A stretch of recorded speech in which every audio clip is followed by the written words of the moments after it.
Au nom du Père, du Fils et du Saint-Esprit, ainsi soit-il. Venez, Esprit Saint, remplissez le cœur de vos fidèles. Envoyez votre Esprit, Seigneur, se fera une création nouvelle. Prions au Dieu qui avait daigné envoyer votre Esprit sur ce monde. Donnez-nous par ce même Esprit de comprendre et d'aimer ce qui est bien, de jouir sans cesse ces divines consolations, par même Jésus-Christ notre Seigneur. Je vous salue Marie, pleine de grâce, le Seigneur est avec vous. Vous êtes bénie entre toutes les femmes, et Jésus, le fruit de vos entrailles, est béni. Sainte Marie, Mère de Dieu, priez pour nous pauvres pécheurs, maintenant et à l'heure de notre mort, ainsi soit-il. Nos saints anges gardiens, Veillez sur nous. Saint Pédis, Priez pour nous. Saint Joseph, Priez pour nous. Saint Thomas d'Aquin, Priez pour nous. Saint Ignace de Loyola, Priez pour nous. Saint-Esprit, ainsi soit-il. Bon, c'est vous. C'est feuille là. Allez, mettez la feuille. Allez.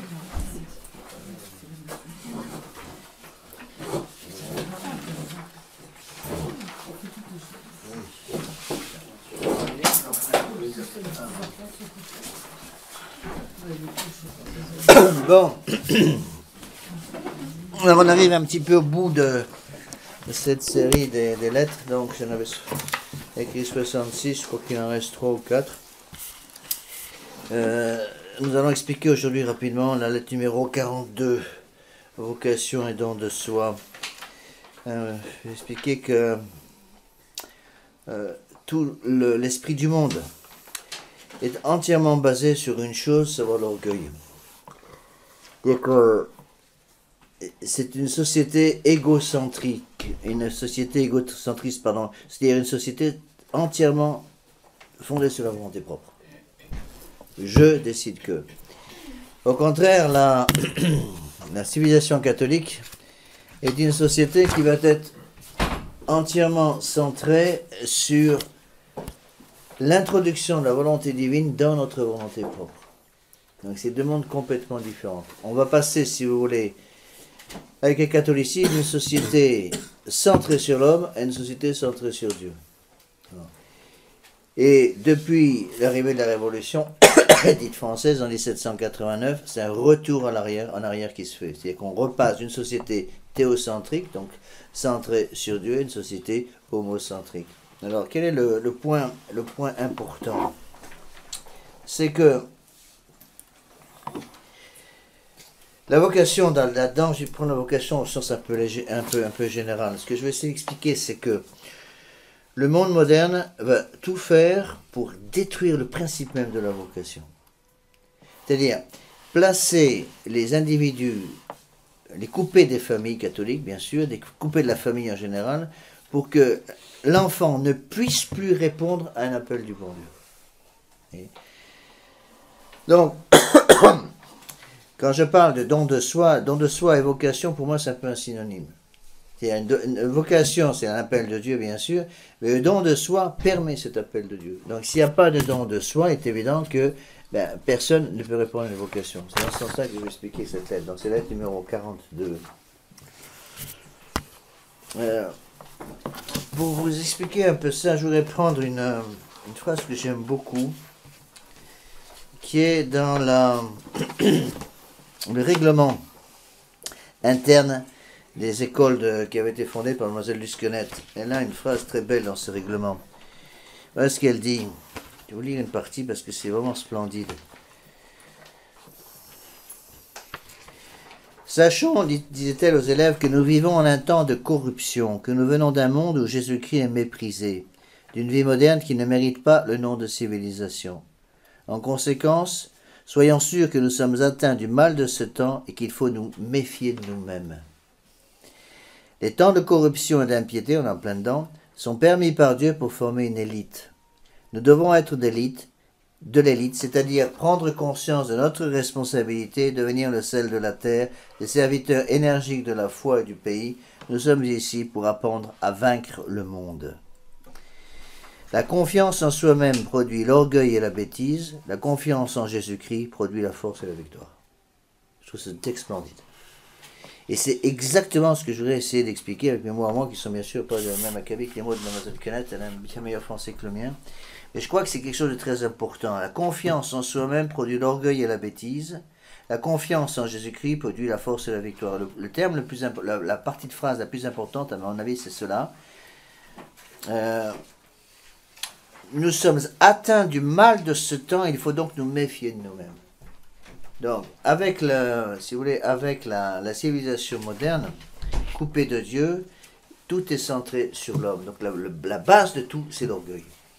Au contraire, si nous voulons fonder tout sur notre Seigneur Jésus-Christ, eh bien, évidemment, la base de tout va être l'humilité. Donc, il y a deux choses complètement incompatibles.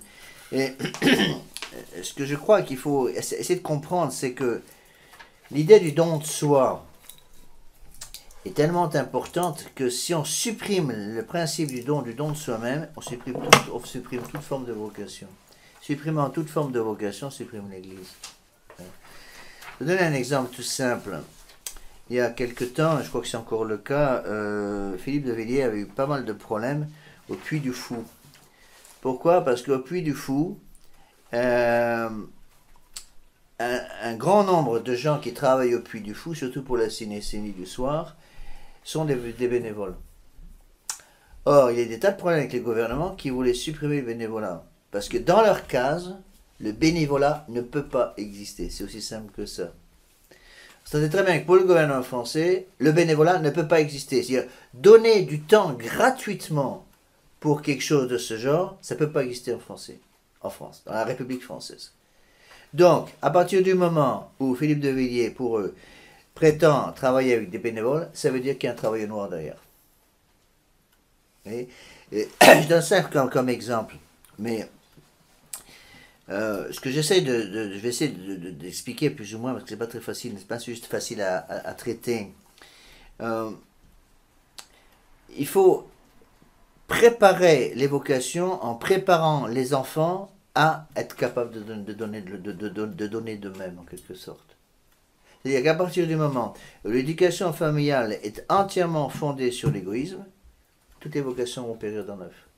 Si au contraire, la fondation même de la famille est basée sur le don de soi-même à Dieu, puisque c'est ça dont il s'agit, à ce moment-là, on ouvre les portes et le bon Dieu peut vraiment faire un travail extraordinaire. J'ai vu, je peux vous donner quelques exemples pour vous expliquer un peu ça. J'ai vu des parents dits catholiques, dits traditionnalistes, retirer par exemple pratiquement du jour au lendemain leur enfant de bonnes écoles catholiques, dans la tradition, à partir du moment où l'enfant avait commencé à la maison, des enfants souvent 14-15 ans, commençaient à émettre la possibilité d'une vocation. Du jour au lendemain, l'enfant n'était pas ramené à l'école.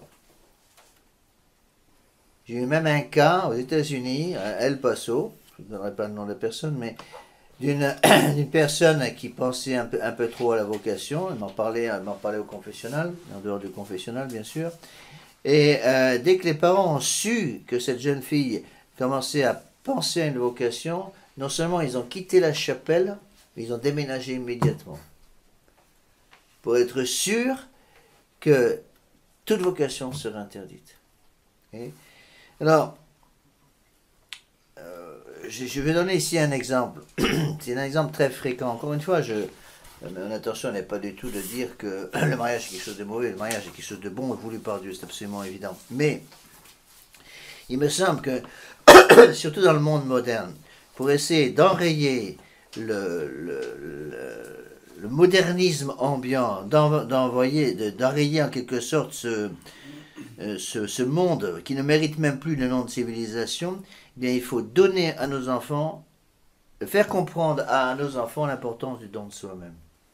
Et s'ils sont capables de se donner pour une œuvre magnifique, à ce moment-là, s'il y a une vocation, elle pourra éclore. S'il n'y a pas de vocation, très bien, eh bien cette personne pourra quand même utiliser ce don de soi-même à ce moment-là dans la voie commune qu'on appelle la voie du mariage. Alors, je vais vous donner un exemple ici, c'est en page 1 donc, de cette lettre numéro 42, sur la colonne de gauche. Un grand adolescent pense-t-il à la vocation que les conseils ne lui sont pas alors prodigués?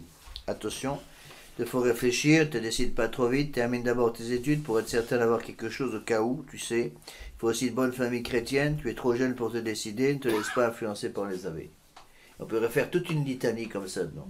Au contraire, ce même jeune homme était tombé amoureux d'une bonne fille de la famille de la paroisse, et voici parents et amis devenus subitement très avares de conseils et de prudence. Ce mariage est bien vite décidé. Ceci n'a rien à voir avec certaines préparations au mariage. Ici, c'est pas pour vous que je parle. Mais vous voyez, ce que j'essaie de faire comprendre, c'est ça. C'est que très souvent, le don de soi-même, l'idée même du don de soi, disparaît complètement à cause de la carence éducative au niveau des enfants, au niveau des parents, pardon. Oui. Alors, il y a une autre chose qui va intervenir, à mon avis, c'était quelque chose qui n'a rien à voir directement avec la foi catholique, mais je pense qu'il y a un rapport, au moins sur le plan purement humain. C'est la suppression du service militaire en France. Le fait qu'on ait supprimé le service militaire en France pour les garçons, pour les hommes, a entraîné des catastrophes. Parce qu'au moins avant, il y avait 1 an ou 2 ans de service militaire, et à ce moment-là, au moins pendant 1 an, lorsque la formation était encore à peu près correcte, malheureusement maintenant elle a beaucoup changé, eh bien, les jeunes qui rentraient au service militaire apprenaient à se préoccuper des autres. Apprenaient une certaine règle au niveau purement naturel. Attention, pas du tout bien sûr de dire que l'armée est un vivier de sainteté, malheureusement c'est pas le cas du tout, mais je parle de l'armée telle qu'elle était encore autour des années 50. Il y avait beaucoup de choses qui n'allaient pas, parce que De Gaulle avait pris grand soin d'éliminer toutes les élites catholiques dans l'armée, mais il y avait encore quand même, si vous voulez, une certaine formation qui était donnée aux jeunes, qui apprenaient à travailler, qui apprenaient ne serait-ce qu'à être maître de leur corps pendant 1 an à l'armée. C'était quand même des choses qui étaient bonnes, de ce côté-là. Alors, qu'est-ce qu'il faut faire? Je voudrais essayer de vous expliquer un peu ce qu'est ce don de soi. Donc, j'ai trouvé un certain nombre de textes ici importants. Vous avez en page 2. Le don de soi, c'est quoi? Ça veut dire que on ouvre la porte de notre âme, qu'on propose au bon Dieu ce qu'on a l'intention de faire, et qu'on vérifie d'abord avec le bon Dieu s'il est d'accord avec ce qu'on veut faire. Parce que j'ai remarqué ça très très souvent, surtout chez les jeunes, notamment dans les familles qui préparaient mal leurs jeunes au combat de tous les jours pour arriver à conserver la foi dans le monde moderne. On voit des jeunes catholiques, donc des jeunes qui en principe sont supposés savoir pourquoi ils sont sur la terre. On est sur la terre pour préparer son ciel, c'est comme ça que ça se passe, ça nous plaise ou non. On voyait des jeunes qui préparaient toute une série de grandes idées, pour ce qu'ils allaient faire dans la vie, au niveau des études, au niveau des activités professionnelles, etc. Eh bien, tout était préparé à l'avance, souvent dès 16-17 ans, ils commençaient à tout préparer. Donc, ils avaient décidé, voilà, je vais passer mon bac, ensuite je vais faire telle grande école, je vais faire telle chose, telle chose, telle chose, telle chose. Eh bien, pas une seule seconde, ces jeunes s'étaient posé la question fondamentale, au fait, mes décisions vont plaire au bon Dieu ou non? Et ce que je voudrais expliquer maintenant, c'est que si ces jeunes, pas une seule fois, n'ont eu le courage de se présenter devant Dieu, au moins en esprit, en disant au bon Dieu, voilà mon Dieu, voilà ce que j'ai voilà ce que j'ai prévu, vous faites, est-ce que ça vous plaît? Je pense que la raison principale, c'est qu'il y a eu une carence éducative au niveau des parents. C'est-à-dire que si les parents avaient fait leur travail, ils auraient dû expliquer à ce moment-là aux enfants que le bon Dieu est d'abord premier servi. Bon, monsieur, j'attaque personne en particulier, c'est pas quelque chose que je dis pour des gens d'ici, c'est pas du tout ça. Mais je pense qu'il faut essayer de comprendre les principes qui guident derrière. C'est pour ça que, quand Mademoiselle dit la confiance en Jésus-Christ produit la force et la victoire, la confiance en soi-même produit l'orgueil et la bêtise, c'est exactement ça. Donc, en gros, c'est le principe et le fondement. Quand on commence les exercices Saint-Ignace, on commence par quoi? Le principe et le fondement, c'est quoi? L'homme a été créé, donc des situations de dépendance, par Dieu, donc on est créateur, on est créature, pour louer, on aurait servi Dieu, sauver son âme. Donc on oblige en quelque sorte tous les retraitants au début des retraites à placer leur vie personnelle devant le bon Dieu Et on les oblige à dire au bon Dieu, voilà mon Dieu ce que j'ai prévu, ce que j'ai prévu, est-ce que ça vous plaît? Est-ce que ma façon de vivre actuelle va me permettre de répondre favorablement à tous les désirs que le bon Dieu peut me manifester d'une façon ou d'une autre? Si vous comprenez ce que j'essaie d'expliquer. C'est pas un thème très facile à utiliser, mais à expliquer. Mais si on a compris ça, on comprend beaucoup de choses. Vous voyez? Donc, lorsque nos jeunes, surtout nos jeunes adolescents, nos grands adolescents, 17 ans, commencent à penser à leur vie professionnelle plus future, ce qui est tout à fait normal, qui pensent à leur vie future, entièrement d'accord, mais qu'ils aient le courage de mettre ces projets devant le bon Dieu, en demandant au bon Dieu, voilà mon Dieu, ce que j'ai prévu, est-ce que ça vous plaît? Alors là, j'ai rappelé un texte de Saint Jacques, l'épître de Saint Jacques, vous l'avez en page 2, un texte qui n'est pas très connu et c'est dommage. Épître de Saint Jacques, chapitre 4, page 2, juste au-dessus du titre, le don de soi, donc dans cette lettre numéro 42. Vous qui dites aujourd'hui ou demain, nous irons dans telle ville, nous y séjournerons une année, nous trafiquerons, nous ferons des profits, vous ne savez pas ce qui vous arrivera demain. Qu'est-ce que votre vie? Vous êtes une vapeur qui paraît un instant et s'évanouit ensuite. Au lieu de dire si le Seigneur le veut, ou si nous sommes en vie, nous ferons ceci ou cela.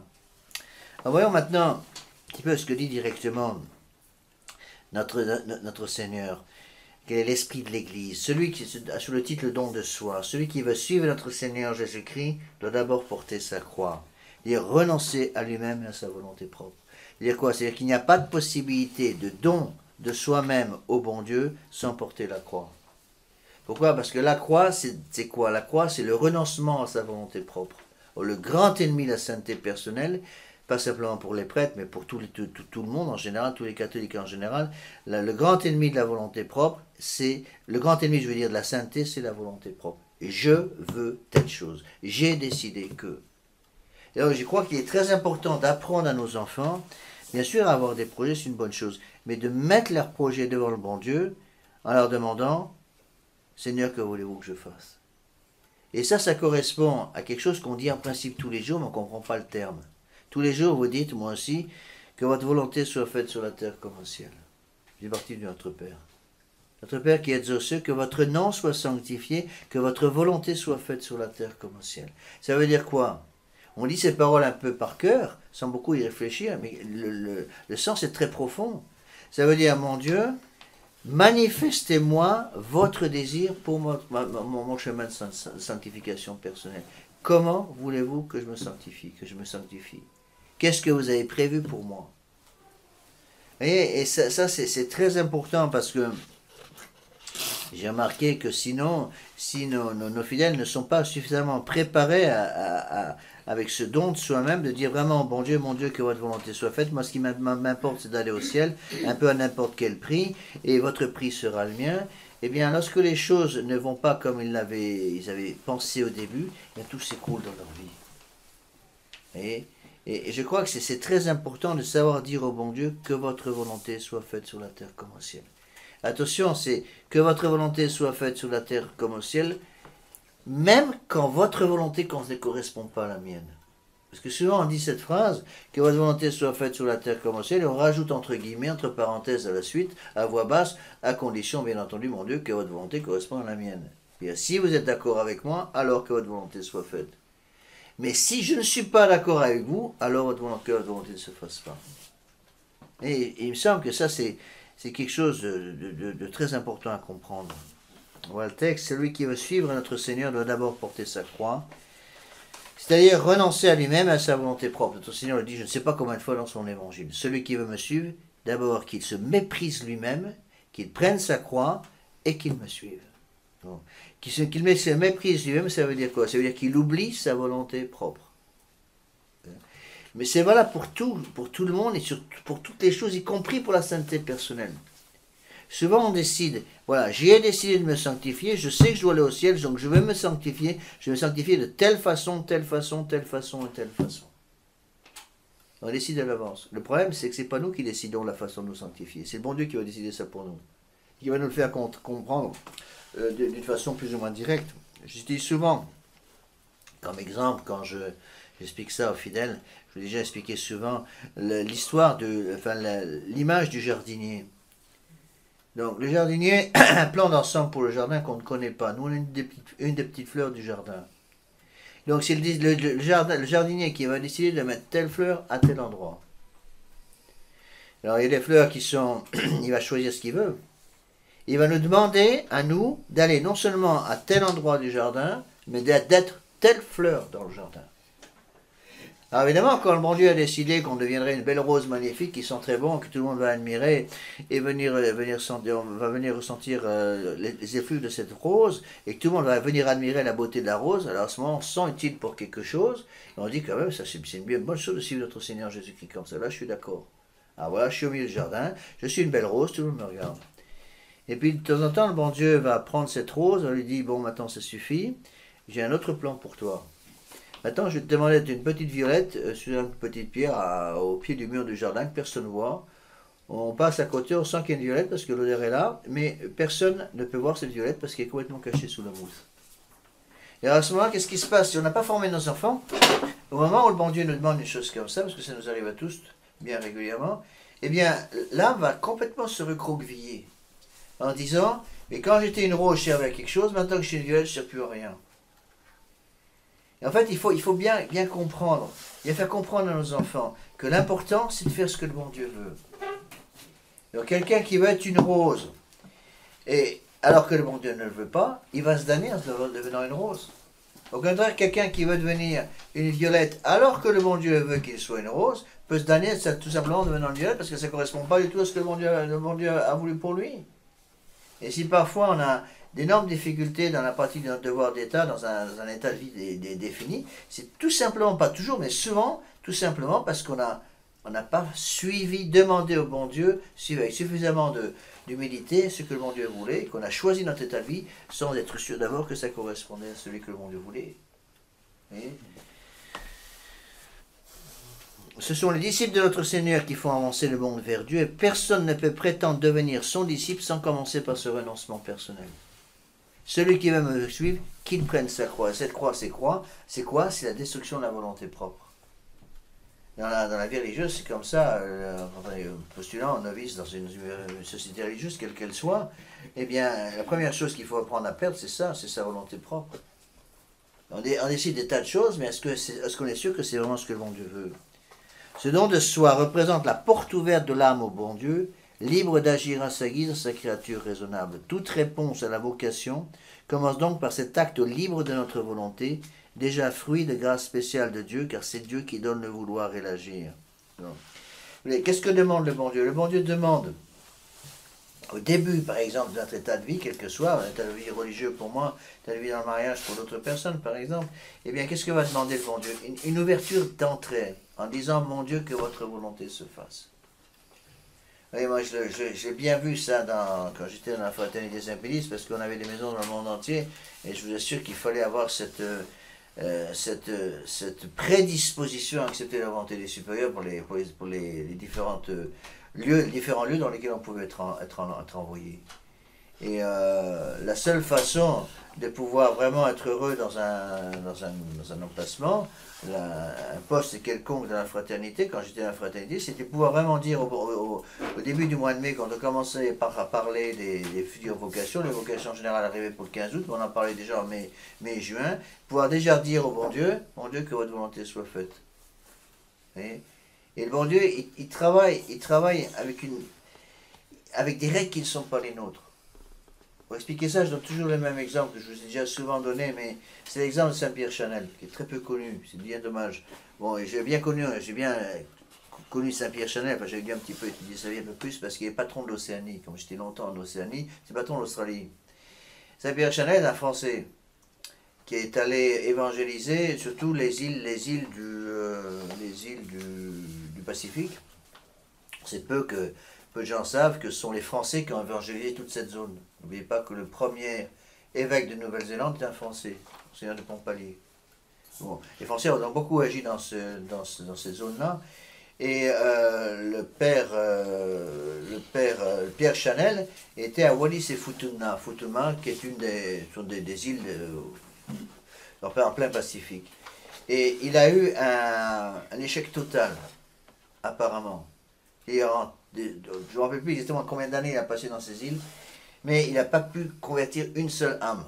Parce que si vous voyez la force de volonté qu'il faut pour un prêtre, qui travaille, il n'a pas pu convertir une seule âme d'adulte. Il a réussi à baptiser quelques enfants qui mouraient, c'est tout, parce qu'il y a beaucoup de mentalité infantile.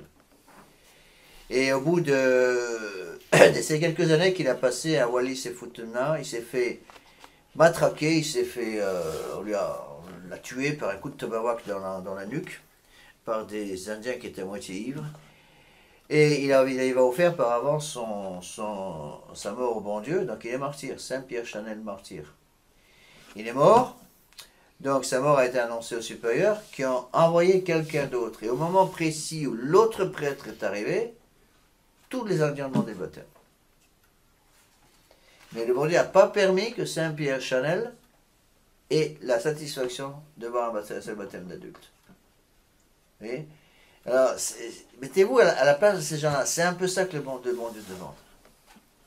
Moi, je le vois très bien ici. Bon, et c'est énormément de travail de prêcher seul ici, Saint Ignace. Énormément de travail de prêcher à des gens qui, par exemple, viennent ici, qui n'ont pas la foi, ou qui ont passé 20 ou 30 ou 40 ans sans se confesser avant de venir ici. Mais il faut voir ce qui est. C'est relativement facile pour moi. Pourquoi? Parce que les résultats sont là. Imaginez le sacrifice que ce serait, la sainteté qu'il faut, de faire le même genre d'effort et d'avoir aucun résultat. C'est qu'il faut une sainteté de vie, moi je crois que je serais incapable. Parce que j'ai aucun résultat, je me dirais, mais attends, il y a quelque chose qui ne va pas là, comment se fait-il que j'ai pas de résultat? Eh bien, bon, le bon Dieu, aux grands saints, il leur donne des épreuves comme ça, aux ceux qui sont pas saints du tout, il leur donne plein de résultats, justement, pour qu'ils ne se découragent pas. Et vous voyez, c'est un peu ça. Donc la porte, c'est en bas de la page 2, la porte qui s'ouvre à la grâce de Dieu a deux gonds, l'humilité et l'obéissance. Au contraire, l'orgueil et la désobéissance sont la rouille qui bloque les gonds. Orgueil et désobéissance sont les fruits d'un arbre que le démon connaît bien, l'esprit d'indépendance. Donc vous voulez donner à vos enfants l'esprit du don de soi-même qui va les préparer, si vous voulez, les amener au pied du bon Dieu pour qu'ils puissent vraiment faire ce que le bon Dieu demande. Donnez-leur ces deux vertus essentielles, l'humilité et l'obéissance. Malheur encore une fois aux enfants qui n'ont jamais appris à obéir. Ils sont incapables d'avoir ce don de soi-même.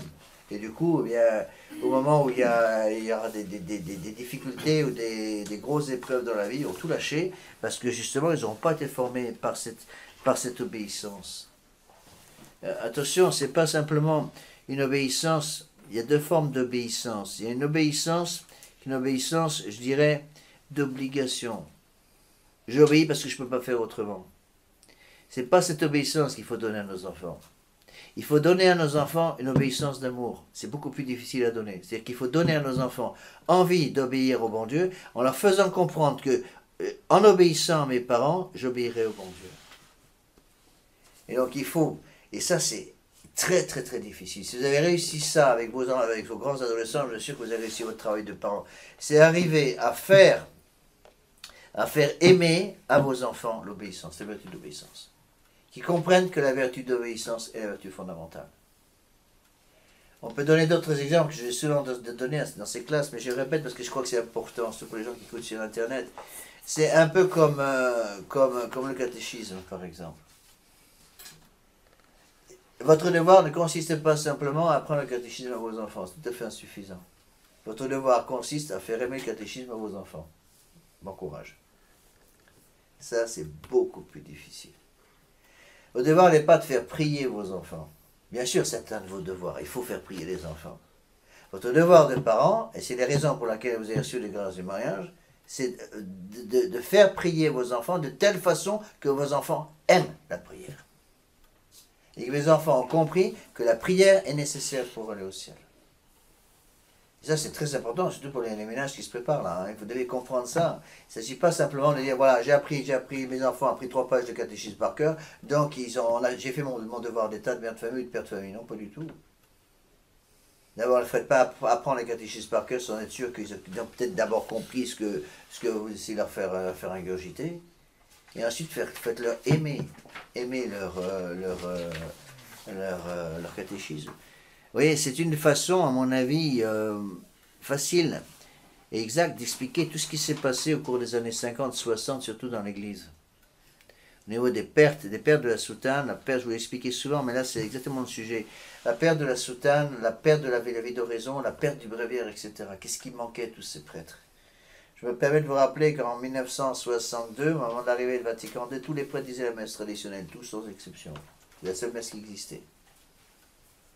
Autour des années 60, à la mort du pape Pius, pratiquement tous les prêtres, au moins en France, pratiquement tous les prêtres autour des années 50, 58, 59, tous les prêtres étaient en soutane. Sauf le pays de langue anglaise, vous avez le clergyman. Mais tous les prêtres autour des années 58-60, donc juste entre la mort du pape Pius 58 et l'arrivée du Vatican II, 62, tous les prêtres disaient tous leur bréviaire, en latin en plus.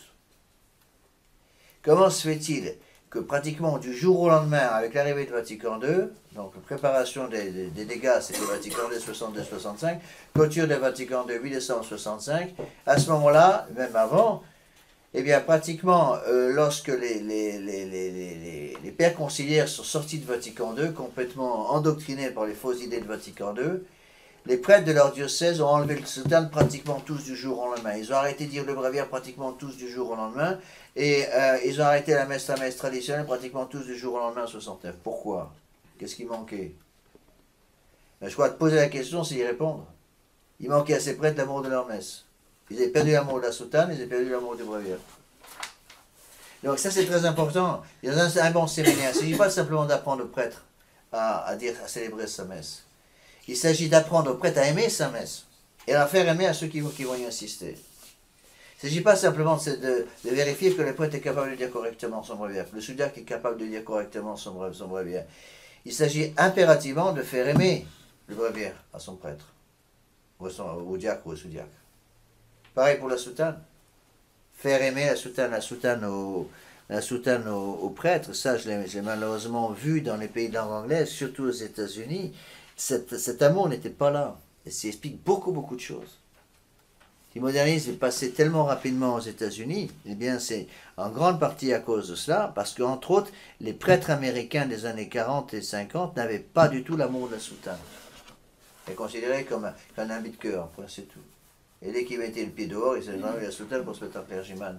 Et pour essayer d'y arriver plus vite, ce qu'ils avaient fait, c'est qu'ils avaient des soutanes, ils se mettaient en habit de clergyman, donc avec une chemise à manches longues, noire, un petit col romain ici, et puis quand ils sortaient en pantalon, et en veste de clergyman, et puis quand ils sortaient dehors, ils enfilaient une espèce de soutane sans manches, un peu comme un surplis, qui tombait jusqu'en bas, un peu comme un scapulaire, si vous voulez, et hop, ils étaient comme ça, ils étaient en soutane dehors.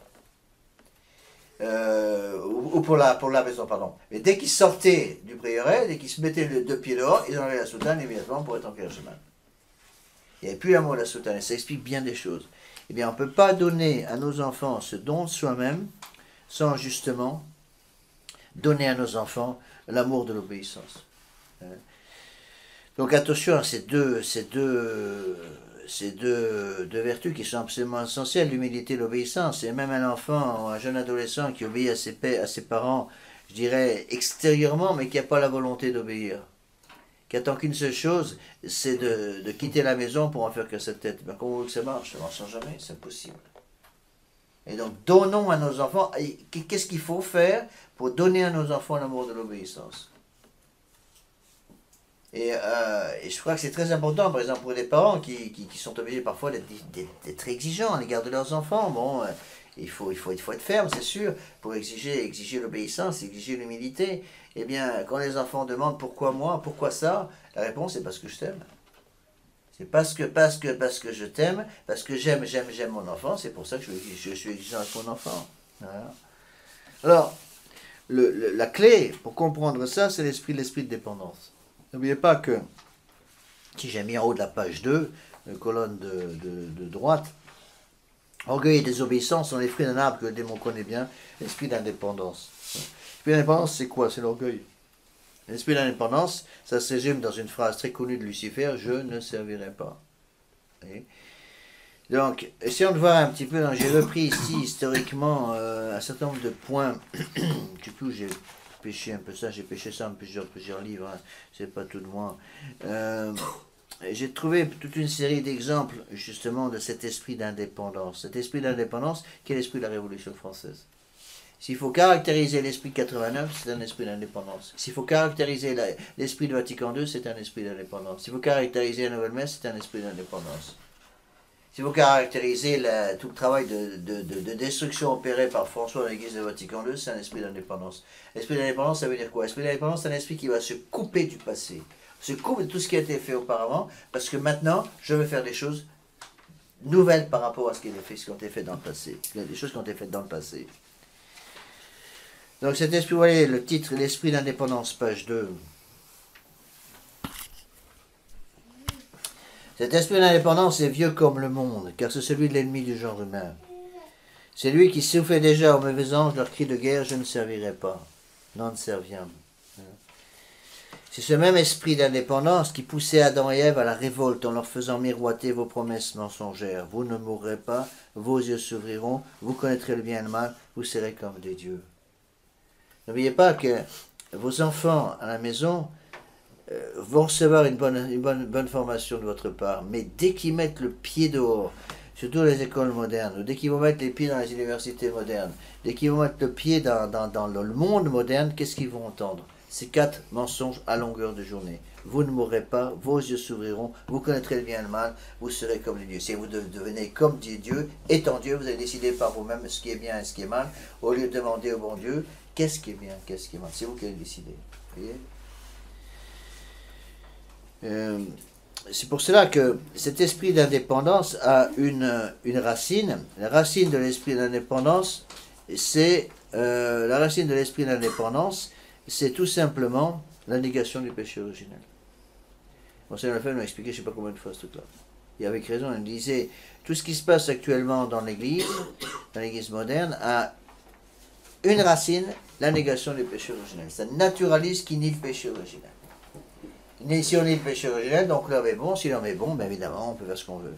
Voyez. Troisième exemple, l'esprit d'indépendance qu'on trouve au pied de la guillotine républicaine dans les années 1789, qui faisait décapiter les prêtres et les religieux au cri de liberté, égalité, fraternité. Reprenez un petit peu cette partie de l'histoire de France. Donc n'oubliez pas que les premiers qui sont passés à la casserole, c'est tous les religieux. Hein. Les prêtres, les évêques, les religieux, les catholiques qui sont passés à la casserole immédiatement. Pourquoi est-ce que ils ont que d'abord coupé le cou, les révolutionnaires ont d'abord coupé le cou aux religieux? Tout simplement parce qu'ils avaient parfaitement compris une chose, c'est que l'esprit d'égalité, l'esprit de liberté, l'esprit de fraternité maçonnique et républicain est incompatible avec l'esprit religieux. Ça, ils l'avaient compris. Donc pour pouvoir faire passer l'esprit de la révolution, il y a l'esprit de la liberté, l'égalité, la fraternité, il fallait une seule chose, il fallait d'abord couper le cou à tous les catholiques. C'est exactement ce qui est en train de se passer actuellement, il ne faut pas vous y tromper. Hein. Qu'est-ce qu'ils cherchent à faire maintenant? Le crime des crimes dans le monde moderne, c'est le crime d'être anti-républicain. À partir du moment où vous n'êtes pas en accord avec liberté, égalité, fraternité, vous voulez éteindre ça? On peut éteindre d'ici. Vous voulez éteindre? C'est trop chaud? Ça fait froid, on n'a pas besoin. Ça, c'est une chose qu'il faut impérativement comprendre. Vous voyez, donc l'esprit catholique est incompatible avec l'esprit de la République. Surtout en France, parce que la République française, ça il faut bien le comprendre, est essentiellement anticatholique. Ce qui n'est pas le cas dans toutes les républiques. Je donne souvent comme exemple Garcia Moreno. Garcia Moreno était un homme extraordinaire, mort en 1875, assassiné par les francs-maçons. Ben Garcia Moreno était président de la République. Hein. Donc il y a une certaine forme de République qui est potable. Mais ce qui n'est pas acceptable, c'est la République basée sur le triple mensonge, liberté, égalité, fraternité. On retrouve exactement les mêmes idées, donc on monte dans le temps, si vous voulez, on va retrouver exactement les mêmes esprits d'indépendance dans les catholiques des années 1830 qui demandaient une église libre dans l'état libre. Ça, c'est tout le travail de Lamennais. Le travail de Lamennais et l'équipe autour de Lamennais, donc ils vont faire un travail de sape terrible, surtout dans la deuxième moitié du 19e siècle, et qui vont amener littéralement, si vous voulez, qui vont préparer le travail de Léon XIII, malheureusement, avec le ralliement de 1892. Et après, conséquence du ralliement de 1892, la conséquence directe du ralliement de Léon XIII 1892, une erreur énorme, épouvantable de Léon XIII, ça a été les lois de séparation de l'Église et de l'État avec le ministère Combe en 1905. Donc, on continue de monter dans le temps, revenant vers nous. Donc, c'est le même esprit d'indépendance qu'on retrouve dans le Concile Vatican II, avec les trois mêmes mots, donc liberté, égalité, fraternité, mais cachés sous trois autres mots, donc liberté religieuse, collégialité, communisme. Donc, l'esprit de Vatican II, c'est quoi? C'est la démocratisation de l'Église. Et là, je conseille à ceux qui n'ont pas lu, moi je suis en train de le finir parce que c'est un énorme pavé, de lire le livre de Malachi Martin. C'est comment le titre? La maison battue par les vents. La maison battue par les vents. Donc c'est édité par Bruno Saillos, édition Salami, mais lisez-le parce que c'est très intéressant. Justement, il montre très bien tout ça. Il montre justement très bien comment l'esprit américain a fonctionné dans ce système-là, à fond. Vous voyez. Bon, le problème, c'est que c'est assez difficile à lire dans le sens qu'on ne sait plus très bien à la fin qu'est-ce qui est vrai, qu'est-ce qui n'est pas vrai, parce que c'est un roman. Donc, c'est un roman à clé, donc basé sur des faits réels, et donc c'est un peu difficile à la fin d'arriver à déterminer où la vérité, qu'est-ce qui est vrai, qu'est-ce qui n'est pas. Mais l'esprit est excellent pour faire comprendre justement le travail d'indépendance, le travail d'indépendance qui a été celui de la franc-maçonnerie. Donc, le travail d'indépendance de la franc-maçonnerie est le même travail qu'on retrouve avec 1789. N'oubliez pas que 1789, la Révolution française, est la première conséquence de la franc-maçonnerie. Fondation de la franc-maçonnerie, c'est 1717. Première conséquence de la franc-maçonnerie, c'est 1776, la Révolution américaine. Deuxième conséquence, 1789, Révolution française. Troisième conséquence, Vatican II, 1962-1965. C'est exactement le même état d'esprit. Donc, dans les années 69, c'est le même esprit d'indépendance qui va abolir la messe traditionnelle de l'Église par un malheureux repas conciliaire, fruit de la terre et du travail des hommes. On retrouve le même esprit. Et le problème, c'est ça qui m'a affolé un peu quand j'étais à la fraternité, parce que je me rendais bien compte que j'avais devant moi un mur. C'est encore ce triste cire qui inspire aux oreilles de nos jeunes d'aujourd'hui la petite phrase magique « Nous ne voulons pas être des catholiques coincés ». Ça, on l'entendait tout le temps. Quand j'étais à Lille, c'était épouvantable, le nombre de jeunes qui me sortaient ça à longueur de journée. Et ils me disaient qu'ils n'acceptaient pas mon enseignement parce que justement, me disaient-ils, nous ne voulons pas être des catholiques coincés et vous, me disait-il, vous êtes un taliban de la tradition. Moi, j'étais très fier de ça. Mais c'est exactement le problème. Mais derrière, il y a ça. Oui. Derrière ces imbéciles BCBG qui me sortaient, nous ne sommes pas des catholiques coincés, eh bien, qu'est-ce qu'il y avait? Il y avait l'esprit d'indépendance. Et donc, l'esprit d'indépendance qui tue complètement le don de soi. Et donc, ce don de soi disparaît, et comme le don de soi est nécessaire pour porter la croix, ils étaient incapables de porter la croix et dans le mariage, et évidemment, dehors du mariage, même dans la vie religieuse. Parce qu'il manquait quelque chose. Pourquoi? Parce qu'ils étaient imprégnés, cet esprit libéral, et Monseigneur Lefebvre nous le disait avec raison, il nous disait, mais cet esprit libéral, vous l'avez eu avec le lait de votre mère, quand vous étiez gamin, des bébés, nous disait-il. Et c'est vrai. Parce que malheureusement, on est obligé de vivre dans un monde qui est tellement imprégné de ces idées-là, qu'il est très difficile de s'en sortir. Voyez. Alors, en face de cet esprit d'indépendance, donc cet esprit d'indépendance qui est l'esprit révolutionnaire dans son principe, l'esprit même de la révolution, c'est l'esprit d'indépendance. Je ne servirai pas. Donc, en face de cet esprit d'indépendance, qu'est-ce qu'il faut? L'esprit d'indépendance, si vous voulez, c'est l'esprit de celui qui refuse de considérer qu'il y a une différence entre Dieu et lui. Il refuse la différence créateur-créature. Refusant la différence créateur-créature, toutes les créatures deviennent Dieu. C'est le panthéisme. Donc l'esprit d'indépendance amène au panthéisme. Alors en face de ça, il faut méditer donc l'esprit de dépendance. Au contraire, page 3, ça c'est l'esprit des saints. Et c'est l'esprit que nous devons inculquer avec la grâce du bon Dieu dans l'âme de nos enfants, et ce n'est pas une chose facile. Alors voilà, ici j'ai mis un peu quelques principes qu'on trouve dans la vie des saints, qui justement doivent être dans nos cœurs pour qu'on puisse les enseigner à nos enfants. C'est par exemple le Messire Dieu, premier servi de Saint Jeanne d'Arc. Saint Dominique avait comme devise contemplare contemplata listranere, c'est-à-dire contempler et livrer aux autres le fruit de sa contemplation. C'est toute l'importance de la vie intérieure.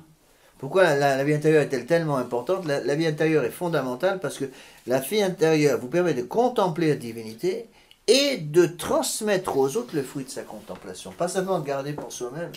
Ça, c'est indispensable pour toutes les personnes qui sont en charge. Parce que celui qui est en charge, un père de famille, une mère de famille, qu'est-ce qu'elle doit faire dans sa vie catholique? En tant que mère catholique, en tant que père catholique, elle va devoir contempler notre Seigneur Jésus-Christ. Mais elle va devoir livrer le fruit de sa contemplation à ses enfants. Et très souvent, trop souvent, on peut si vous voulez diviser en plusieurs groupes. Le premier groupe, c'est ceux qui ne comprennent pas du tout l'importance de la contemplation.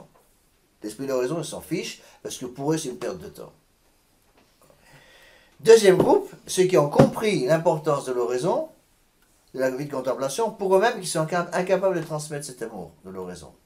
Troisième groupe, ceux qui ont compris l'importance de l'oraison, se remplir soi-même du bon Dieu, pour pouvoir se donner aux autres. Donc, je ne me remplis pas du bon Dieu de façon égoïste, je me remplis du bon Dieu parce que mon âme, si elle n'est pas remplie du bon Dieu, la grâce sanctifiante, sera incapable de donner quoi que ce soit à ceux dont j'ai la charge. Ça, c'est valable pour tous ceux qui sont en charge de quoi que ce soit, d'âme, que ce soit les parents, bien sûr, mais aussi nous aussi prêtres. Et donc, le résultat, il se voit sur une longue durée, c'est-à-dire, littéralement, au moment de la mort, je pense qu'un père de famille, une mère de famille, un prêtre catholique, nous devons se poser la même question. Est-ce que j'ai su transmettre cet amour de la vérité? Est-ce que d'abord j'ai mis en moi l'amour de la vérité, première étape? Deuxièmement, est-ce que j'ai aimé cet amour, cette vérité, deuxième étape? Troisième étape, est-ce que je l'ai transmis? J'ai su le transmettre. Et vous voyez, on voit très bien quand on parle un petit peu avec les prêtres des années 60, c'est ça, c'est ce refus de transmettre parce qu'ils ne croyaient plus à ce qu'ils devaient transmettre.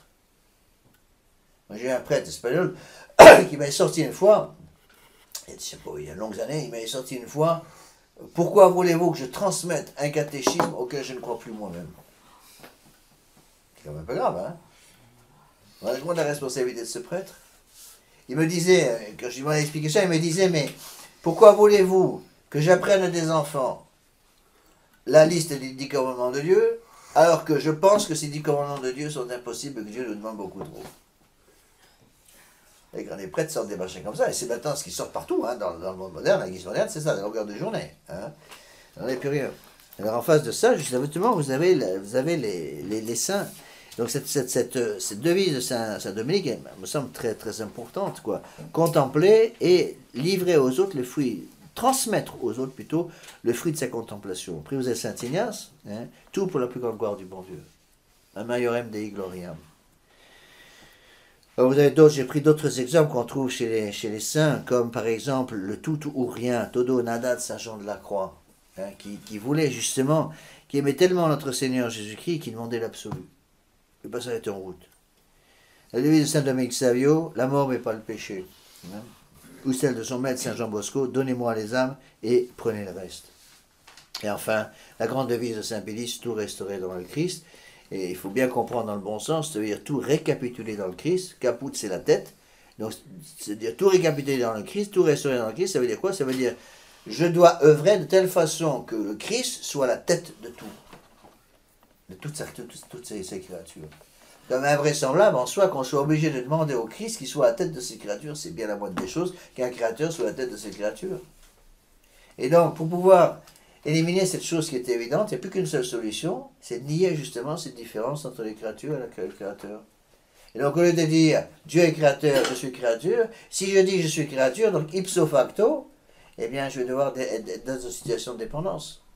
Donc, la seule solution pour les gens modernes de s'en tirer, c'est de dire je ne suis pas une créature, je suis l'égal de Dieu, donc le panthéisme. On adore les créatures. C'est pour ça que le principe et fondement est tellement important dans l'exercice Saint-Ignace, parce que c'est la porte d'entrée des exercices.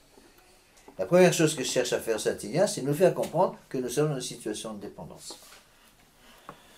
Alors, tout ça est résumé par la phrase Sitio, hein, de notre Seigneur. Notre Seigneur, dans la Passion, alors qu'il est crucifié, donc il va parler cette fois, comme vous le savez, il y a ce Sitio, j'ai soif. Et c'est ce sitio qui amène la sainteté sur le monde.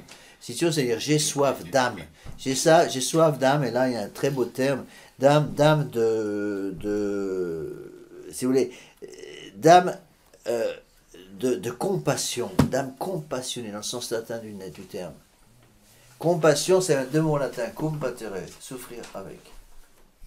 Donc, quand notre Seigneur Jésus-Christ, du haut de la croix, lance son cri, sitio, j'ai soif, ça veut dire quoi? Ça veut dire j'ai soif d'âme de compassion. J'ai soif d'âme qui viennent m'aider à porter ma croix. C'est pour ça que Saint Paul, va dire qu'il faut achever ce qui manque à la passion du Christ. Et c'est quelque chose de très très compliqué à comprendre. Parce qu'on a tendance, moi le premier, à dire, mais notre Seigneur Jésus-Christ étant Dieu, sa passion est complète. Il n'y a rien à rajouter puisqu'il est Dieu. Ben non, la passion est incomplète. Et Saint Paul dit expressément, il faut achever ce qui manque à la passion du Christ. Qu'est-ce qui manque à la passion du Christ? Notre participation à la passion. C'est pour ça qu'au moment de l'offertoire, le prêtre rajoute dans le vin qui est dans le calice une petite goutte d'eau. Mais cette petite goutte d'eau représente, nous disent les commentateurs, représente justement la participation que chacun d'entre nous devons donner au mystère de la croix. Et c'est pas simplement regarder notre Seigneur Jésus-Christ qui souffre sereinement pour nous sur la croix, c'est pas du tout ça. C'est participer à cette crucifixion. Donc, bien réaliser que la croix de notre Seigneur Jésus-Christ est provoquée par nos péchés. Donc, puisque je suis pécheur, ben, je dois justement payer le prix de mes péchés précisément par cela. D'accord ? Autant l'esprit d'indépendance marche avec la révolution et détruit les vocations, autant l'esprit de soumission, de dépendance, d'humilité, d'obéissance ouvre la porte à la grâce de Dieu et favorise les vocations religieuses. Pas simplement les vocations religieuses, mais favorise tout don de soi-même. Je dis que je prenais le sens de don de soi-même au sens général du terme. Quand on se marie, il faut avoir cet esprit de don de soi-même. Imaginez quelqu'un qui veut se marier, c'est le mariage moderne, c'est comme ça que ça se passe malheureusement dans le monde moderne. Le mariage moderne, c'est je me marie pour moi. Je me marie parce que cette personne va m'apporter quelque chose pour moi. Je vais pouvoir augmenter mon ego, augmenter ma jouissance, augmenter mon plaisir. Au contraire, dans un mariage catholique, on se marie pour l'autre. On ne se marie pas pour soi-même. C'est pour ça qu'il est tellement important, quand on prépare au mariage, d'expliquer à nos futurs mariés que la fin première du mariage, ce n'est pas l'épanouissement mutuel entre les deux époux. C'est l'amour, c'est la procréation, l'éducation des enfants, c'est pas du tout pareil. L'épanouissement mutuel entre les époux est important, bien sûr, mais c'est une fin secondaire. Et c'est pas pour rien qu'en 83, ils ont détruit dans le concile, c'était Jean-Paul II qui a fait ce travail, 1983, destruction dans le nouveau code de droit canonique de la différence essentielle entre les fins premières et les fins secondaires du mariage. Tout est mis sur le même point, sur le même pied d'égalité. Et évidemment, en conséquence, et résultat des courses, et bien évidemment, maintenant, dans le monde moderne, ils pensent tous que le but du mariage, c'est l'épanouissement mutuel entre les deux époux. Et c'est pas ça. Dieu ne nous a pas créés pour nous épanouir ici sur la terre. Hein. Il nous a créés pour nous épanouir au ciel, c'est pas pareil. Certes, on peut avoir un épanouissement ici sur la terre, mais cet épanouissement, il se fera au pied de la croix, c'est tout. Et si on ne peut pas le faire au pied de la croix, il n'y aura pas d'épanouissement du tout. Moi, je m'épanouis dans mon sacerdoce. Une personne mariée doit s'épanouir dans son état matrimonial, mais en même temps, bien reconnaître que l'état matrimonial, c'est quoi? C'est la croix. Hein. Première chose qu'un prêtre doit rencontrer le jour de son ordination, c'est la croix. La première chose que vous devez rencontrer dans votre mariage, c'est la croix, mais la croix portée à deux, c'est ça le mariage. On est deux pour porter la même croix.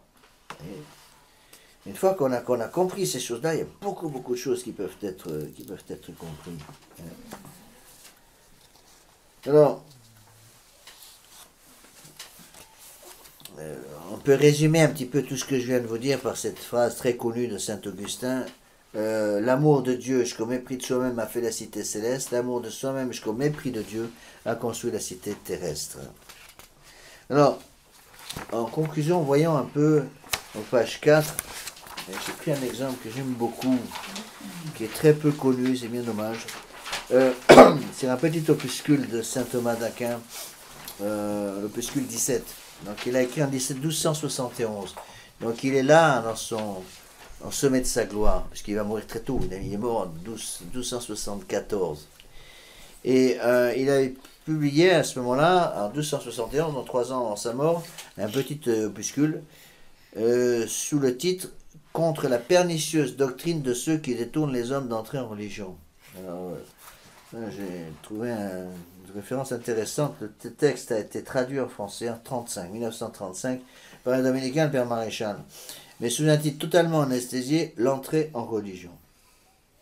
Sous le fallacieux prétexte qu'il était moins long, moins belliqueux. Vous voyez, ça en dit long, parce que il y a tout un état d'esprit qui va complètement changer. Eh bien, saint Thomas d'Aquin, ici, dans ce petit traité, va prendre la défense de la vocation des enfants. J'avoue que je n'avais jamais lu ce traité au séminaire, je n'avais jamais entendu parler. J'ai découvert par hasard des années et des années après. Et il va parler il va se mettre en défense de la vocation des enfants. Je pense qu'il faut prendre là, il me semble, le mot vocation en sens général, c'est vocation à la sainteté. C'est surtout ça. Vocation des enfants à la sainteté. Saint Pédis, quand il avait déjà lancé un peu les premiers principes de la croisade eucharistique, il avait dit il y aura des saints parmi les enfants. Et c'est exactement ce qui s'est passé, il y en a eu pas mal. Vous avez dans le livre de Mlle Quenette, l'éducation de la pureté, tout un passage sur les saints enfants qui est magnifique. Il parle d'enfants qui ne sont pas très connus, comme Anne de Guigné, comme comment elle s'appelait, une petite Irlandaise qui est morte à 3 ans. Là. Après avoir fait sa première communion, Nelly du Dieu Saint. Ah, c'est ça, qui est splendide. Une petite enfant orpheline, donc je crois qu'elle a fait sa première communion à 3 ans.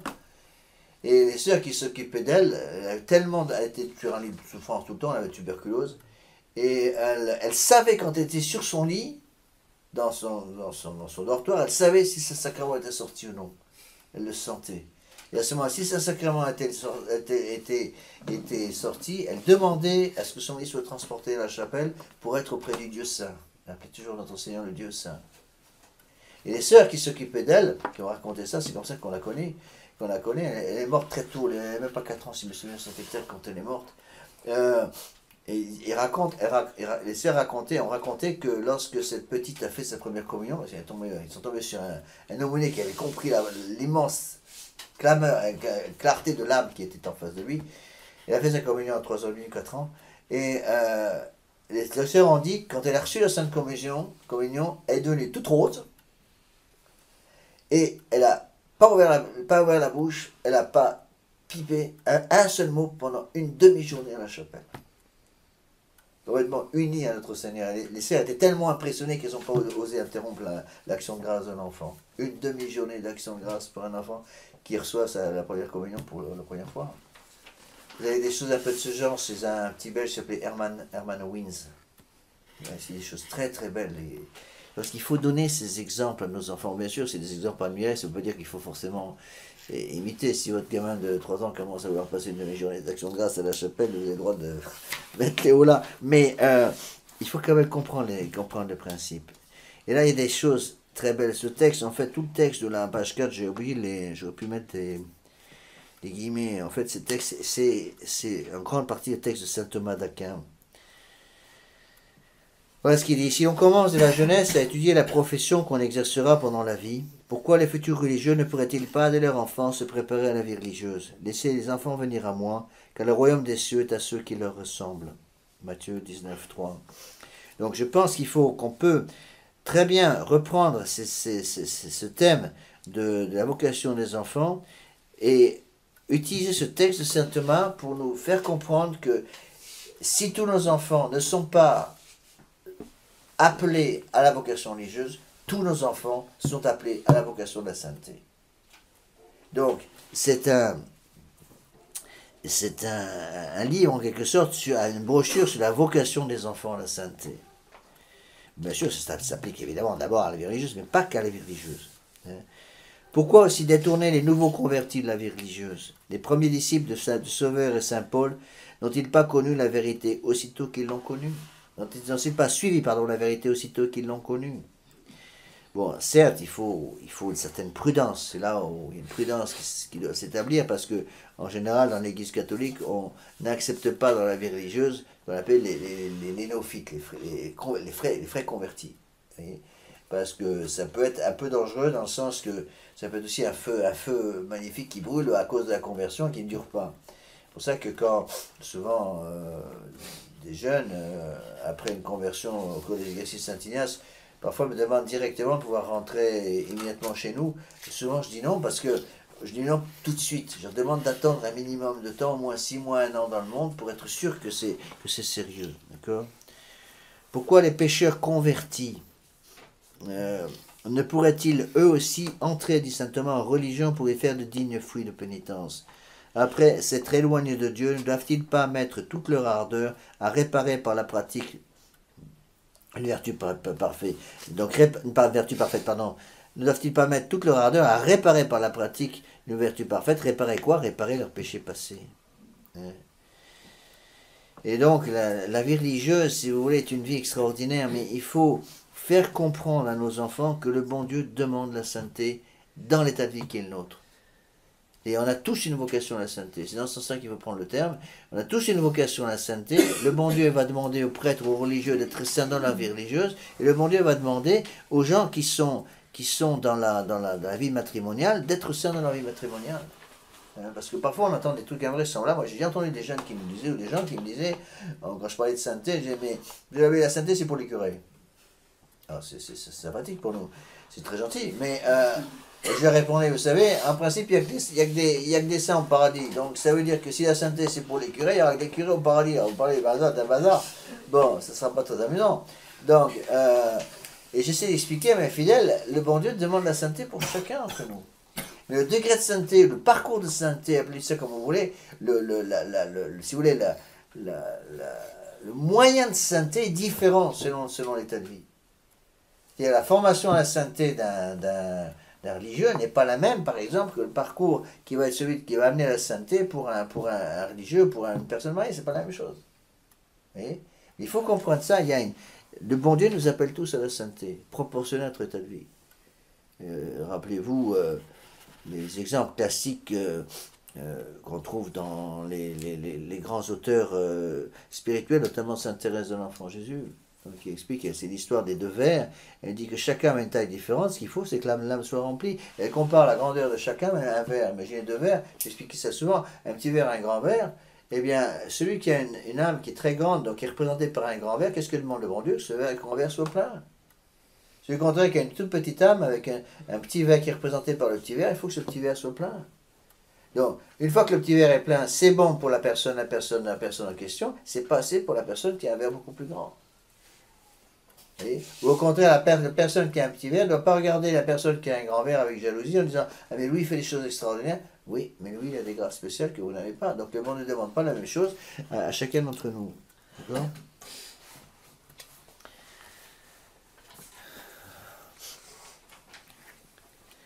Donc il y a d'autres, j'ai pas le temps de tout expliquer. Là j'ai fait un petit résumé de cette petite plaquette. Peut-être c'est un truc que vous voyez éventuellement. J'ai édité tous les opuscules de Saint-Valentin en 6 volumes. Il est dedans ? Ouais. Ah d'accord. Ouais. Bon, mais moi j'ai lu il y a quelques années, c'était parce que j'avais été vraiment emballé, c'était très très beau. On va faire un extrait. Oui, c'était très très beau. Alors voilà ce qu'il dit ici. Tout chrétien, page 4, sur la colonne de droite. Tout chrétien doit désirer Dieu sans mesure et avec lui la perfection de la charité. Il doit tendre vers la vie éternelle et pas simplement vers un degré infime de vie éternelle. Donc les 3 conseils de pauvreté, chasteté, obéissance sont très inférieurs au précepte suprême de l'amour de Dieu et du prochain, mais ils sont une voie plus facile, plus sûre, plus parfaite pour arriver à la perfection de la charité. Vous voyez, mais il ne faut pas non plus tomber dans l'excès inverse de dire, si vous voulez, que les conseils évangéliques ne sont que pour les gens consacrés, que pour les religieux. C'est faux, parce que dans le monde moderne, surtout dans le monde moderne, si vous voulez arriver à tenir le coup, il va falloir que vous pratiquiez l'esprit de pauvreté, l'esprit de chasteté, l'esprit d'obéissance. Et s'il n'y a pas ces trois esprits, pauvreté, chasteté et obéissance, vous savez, il n'y a pas grand-chose qui se fera sur le plan spirituel. La vérité délivre de plus en plus ceux qui se donnent pleinement à elle. La vraie pauvreté spirituelle conduit donc à la suprême richesse. La chasteté, la virginité, à l'amour parfait qui ne passe pas, l'obéissance religieuse à la contemplation qui se nourrit incessamment de la volonté divine qui est le prélude de la vie du ciel. C'est des textes splendides, on voit bien là tout à fait l'esprit de saint Thomas.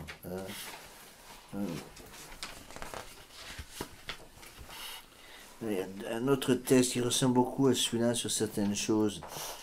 Vous voyez, on reprend dans le règlement intérieur de la pérodière de Mademoiselle Colette, voilà ce qu'elle dit. C'est très beau ça. Aucun règlement, expliquez ça aux enfants, aucun règlement, aucune surveillance ne peut nous empêcher de nous perdre. Celui qui est résolu à échapper le plus possible aux lois et à n'être sage qu'en apparence trouve mille occasions d'être infidèle. Celui qui est résolu de suivre Jésus-Christ trouvera dans l'endroit où il est, dans sa famille, dans son école, dans l'endroit où il est, mille encouragements providentiels. D'accord ? Et après, elle a une petite note là. Apprenons donc, dit-elle, à nous combattre nous-mêmes avec entrain pour former en nous, par la grâce de Dieu, un homme nouveau. Nous y parviendrons par la pénitence, la privation, la discipline, nous serons amis de la croix de notre Seigneur. Pourquoi ? Parce que l'austérité pour les jeunes. La Sainte Vierge, forte comme une armée rangée en bataille, le pied sur le diable, est la directrice de l'école. Je pense qu'il faut transmettre ça, il faut traduire ça pour nous. Il faut que la Sainte Vierge Marie, forte comme une armée rangée en bataille, le pied sur le diable, soit la directrice de l'école, de la maison de retraite ici, soit la directrice de toutes nos familles. C'est pourquoi la récitation du chapelet attentive, affectueuse et quotidienne pour devenir une habitude de tous les jours de la vie. Donc les parents, on peut traduire ça, ou elle les met ici les professeurs, les parents demandent donc chaque jour à la directrice de l'école, c'est-à-dire à Notre-Dame, d'attirer dans sa maison ceux qui en sont dignes, de chasser ceux qui la trahissent. Très beau comme texte. La Sainte Vierge n'a jamais manqué à sa charge, elle est douce aux volontés droites, redoutable aux sournois.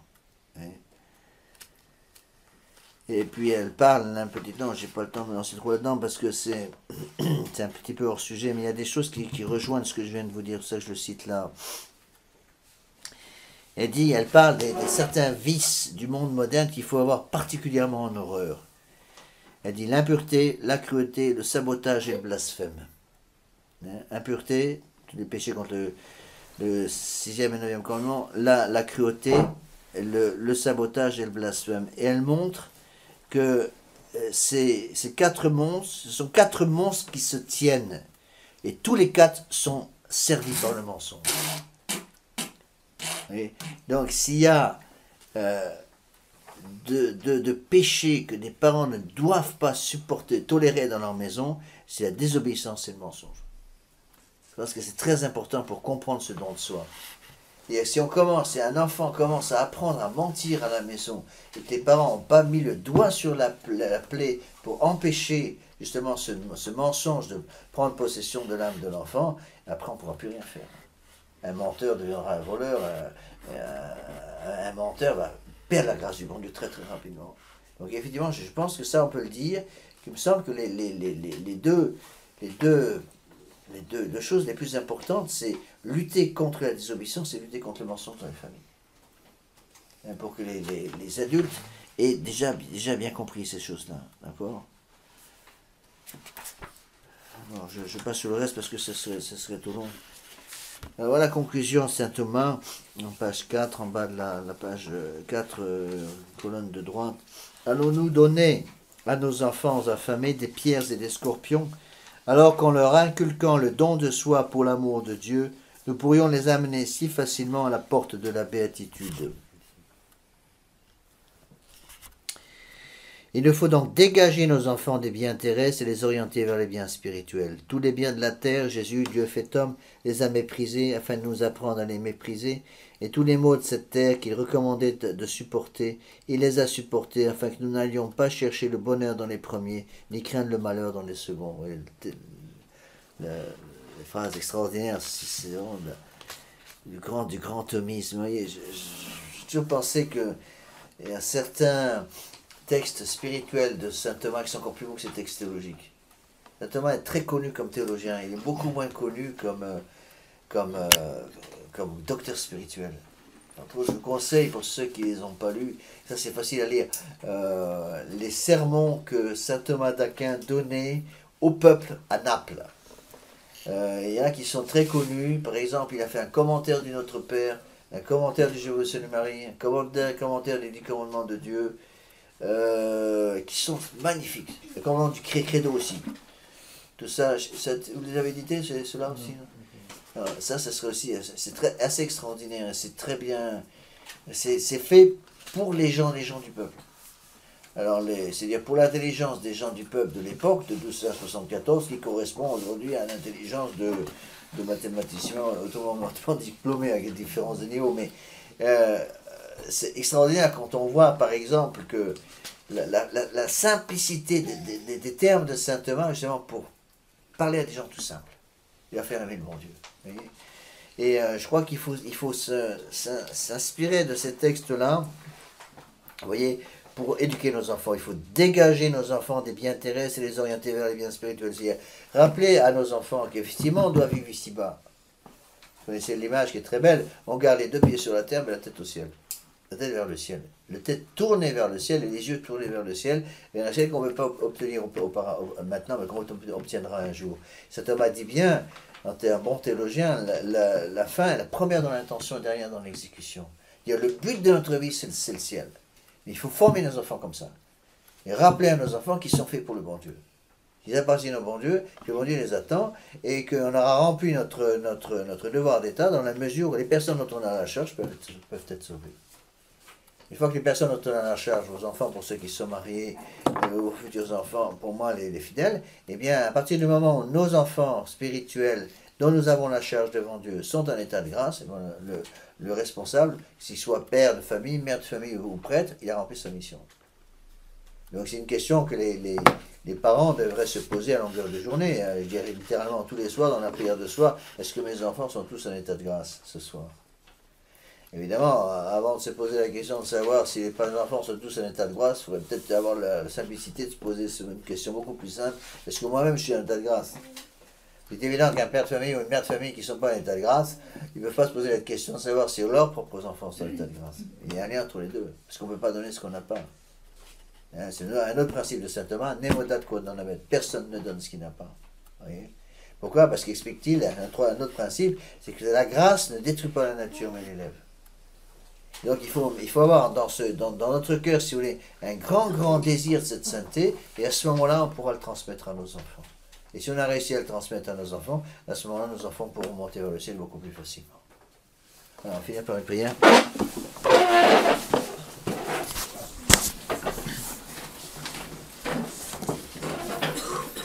Au nom du Père, du Fils et du Saint-Esprit, ainsi soit-il. Je vous salue Marie, pleine de grâce, le Seigneur est avec vous. Vous êtes bénie entre toutes les femmes, et Jésus, le fruit de vos entrailles, est béni. Sainte Marie, Mère de Dieu, priez pour nous pauvres pécheurs, maintenant et à l'heure de notre mort, ainsi soit-il. Nos saints anges gardiens, Saint Bédis, Priez pour au nom du Père, du Fils et du Saint-Esprit, ainsi soit-il.